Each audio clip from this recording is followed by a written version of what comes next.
ने 2011 में एक फैसला दिया था जिसकी चर्चा मैं कर रहा हूं। दिल्ली में बहुत सारे टेलीविजन के लोग आए हैं लेकिन वो बता नहीं पा रहे हैं। वो कुरान शरीफ को गीता से जोड़ रहे हैं। इलाहाबाद हाई कोर्ट ने एक लंबी सुनवाई के बाद यह फैसला दिया कि गीता राष्ट्रीय ग्रंथ है। लंबी लंबी दाढ़ियां, छोटा भाई का पजामा, बड़े भाई का कुर्ता पहने, गोल टोपी लगाने वाले कुछ आ गए, कुछ वो मक्कार कन्वर्टेड ईसाई। नाम क्या है इनका? बिशप रामलाल।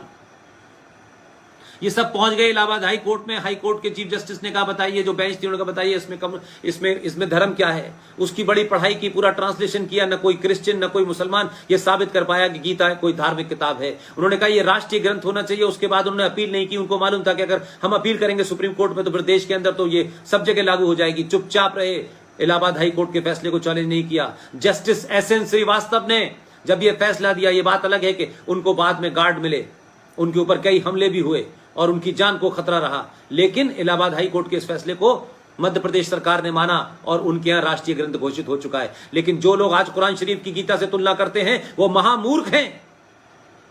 ये वैसे ही है जैसे सनातन की बात आप करते हैं और धर्म को मजहब से जोड़ने लगते हैं, और मजहब को धर्म से जोड़ने वाले और कुरान को गीता से बराबर करने वाले ये वैसे ही है जो नाली का मुकाबला समुंदर से कर रहे हैं। नाली एक मजहब है और समुंदर एक धर्म है, इतना फर्क है।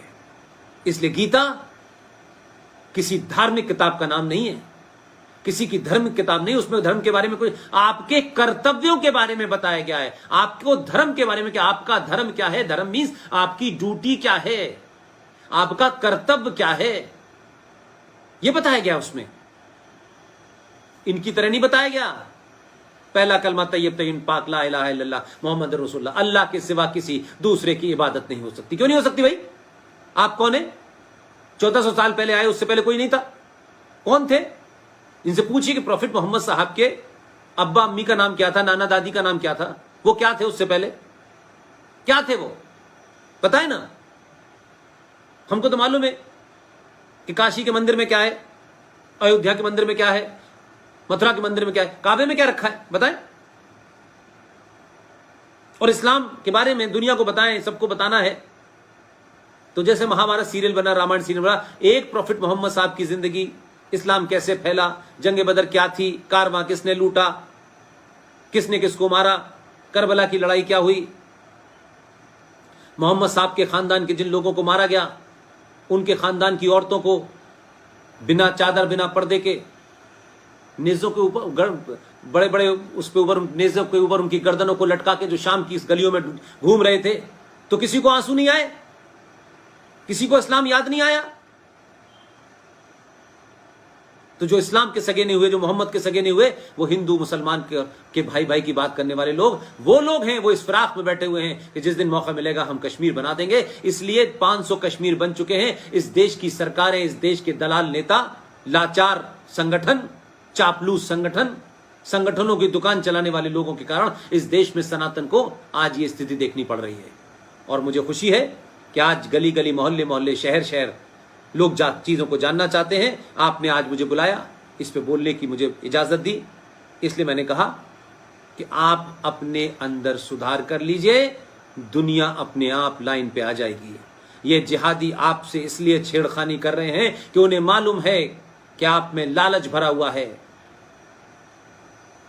बांग्लादेश बॉर्डर पर अगर हजारों मुसलमान वहां से यहां तक आते हैं, म्यांमार की सीमा पार करके लाखों रोहिंग्या मुसलमान अगर जम्मू कश्मीर में जाकर के जम्मू हिंदू बहुल एरिया में बस जाते हैं, तो इसका मतलब है कि हमारे तंत्र में, व्यवस्था में दलाल, चोर, लालची, गद्दार बैठे हैं जो चंद रुपयों के लिए इस देश की सीमाओं की रक्षा करने से मना करके गद्दारों को अंदर आने देते हैं। ये बुरी लग सकती है किसी को, लगनी चाहिए और जोर से लगनी चाहिए।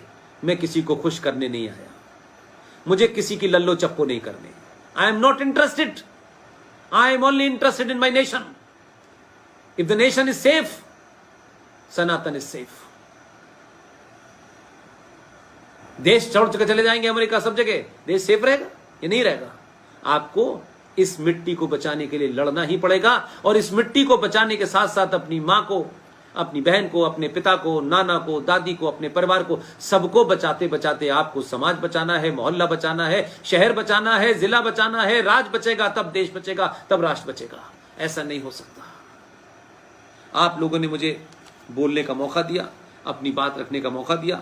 मैं एक बार फिर केशव अरोरा साहब का, जितेंद्र सिंह साहब का, संजय बुराणा साहब का, विक्रम सिंह साहब का, सबका धन्यवाद करता हूं।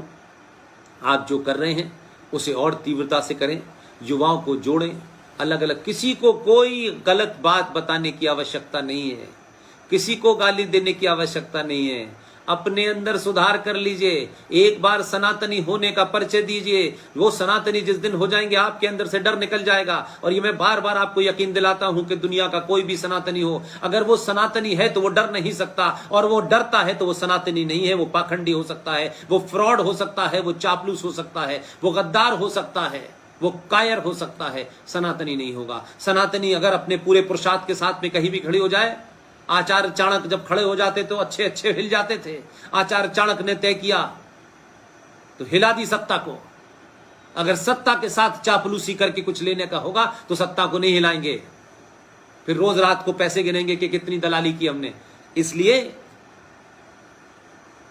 सत्ता की दौड़ में मत शामिल होइए। सत्ता पे ऐसे लोगों को जरूर बिठाइए, अगर 100 लोग हैं तो उसमें से चुनाव करिए कि कौन हमारे राष्ट्र को बचाने वाली शक्तियां हैं।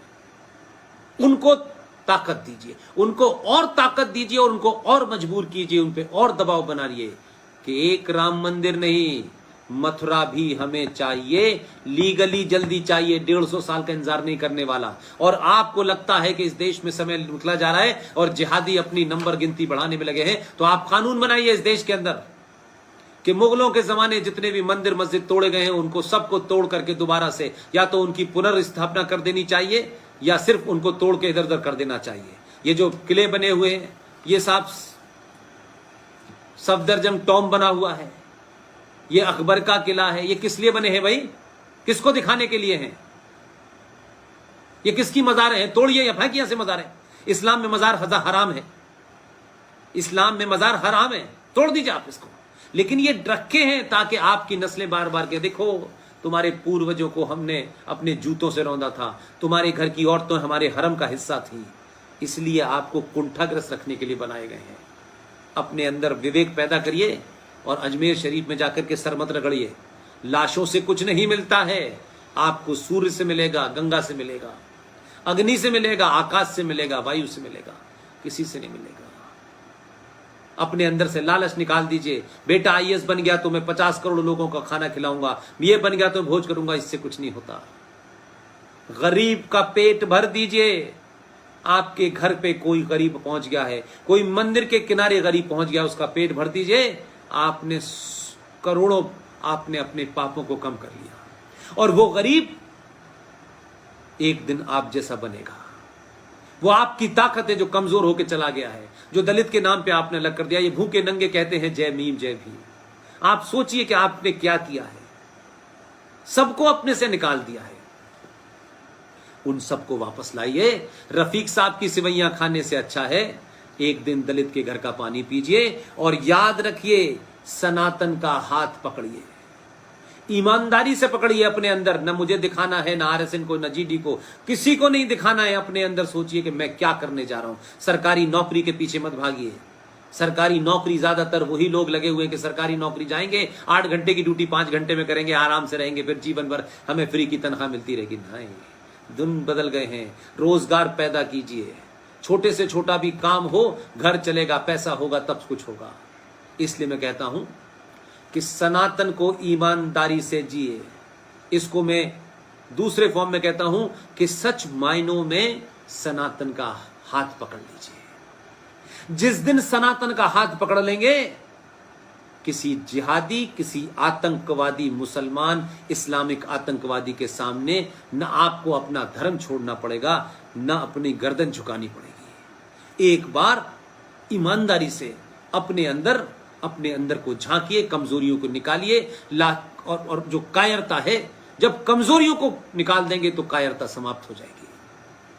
फिर एक नहीं, हजारों मोदी, हजारों अमित शाह, हजारों सावरकर, लाखों महाराजा छत्रपति शिवाजी पैदा हो जाएंगे, हजारों बोस पैदा हो जाएंगे। हमारे घर में आज भी हमारी माओ में शक्ति है, लेकिन हम लालच कायरता में इतने घिर गए हैं कि हम बहादुर नहीं पैदा करना चाहते, हम बहादुर बनना नहीं चाहते, क्योंकि हमने देखा कि हमारे आइडियल चोर उचक के लुटेरे गद्दारों को इस देश की कुर्सी मिली, तो हमको लगा कि हम उनसे भी बड़े चोर और गद्दार हो जाएं तो कुर्सी मिलने वाली है। वक्त बदल गया है, अब कुर्सी ऐसे लोगों को नहीं मिलेगी, सनातनी उनके हाथ में कुर्सी नहीं जाने देगा, ये ध्यान रखिए।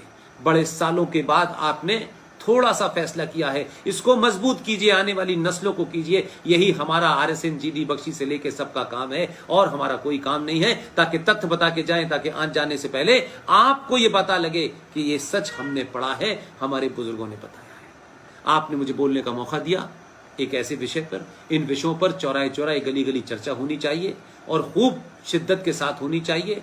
डरना नहीं है, कोई दुनिया की ताकत आपको डरा ही नहीं सकती।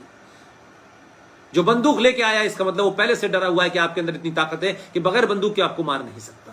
लेकिन इसका यह भी मतलब नहीं कि कोई बंदूक लेके आया तो आप उसकी पूजा करने लगे हैं। जो भी आपके हाथ में हो उसे मारिए और बंदूक गिरा छीन लीजिए। इसलिए हमारे शास्त्रों में भी कहा गया है किसी के प्रति द्वेष नहीं रखना चाहिए, लेकिन अगर कोई आपको मारने की नियत से आपके पास आ गया है तो पलक झपकते ही पहली फुर्सत में उसकी गर्दन धड़ से अलग कर देनी चाहिए। कोई बंदूक लेके 47 लेके आया, आप मंत्रों का उच्चारण करेंगे कि साहब हम तो मंत्र पढ़ रहे हैं, ये काल कपोल मूर्ता भरी बातें हैं। ये समाज भीड़ तंत्र में तब्दील हो चुका है। सड़क सड़क, मोहल्ले मोहल्ले, गली गली आतंकवादी मुसलमान घूम रहा है, उसको मौका मिल रहा है, वो जगह जगह कुछ भी कर रहा है। इसलिए मैंने कहा 151 हिंदू मारे गए 2014 से 19 तक, एक भी खबर नहीं आई। हमारे साथी हैं डॉक्टर ओमेन रतनू साहब, संजय दीक्षित साहब, ये सब लोगों ने मिलकर के इस पे काम किया है, फैक्ट बनाया है। हम बार बार ये इसलिए लाते हैं कि आपके पास वो रिसोर्सेज नहीं होंगे, आपके पास इतनी समय नहीं होगा कि आप तथ्य, हम उन तथ्यों को लाते हैं और तथ्यों के साथ दिखाते हैं। इसलिए जब हम ये कहते हैं कि इसमें 24 आयतें हैं तो इसका मतलब है कि 24 आयतें हैं। उन 24 आयतों के बारे में गूगल में चले जाएं, जस्टिस ZS लोहात को पढ़ लें, उनका फैसला आ जाएगा, देख लीजिए, तो मौजूद है गूगल के ऊपर, मेरी कहने की जरूरत नहीं है। 31 जुलाई 1986 का फैसला है।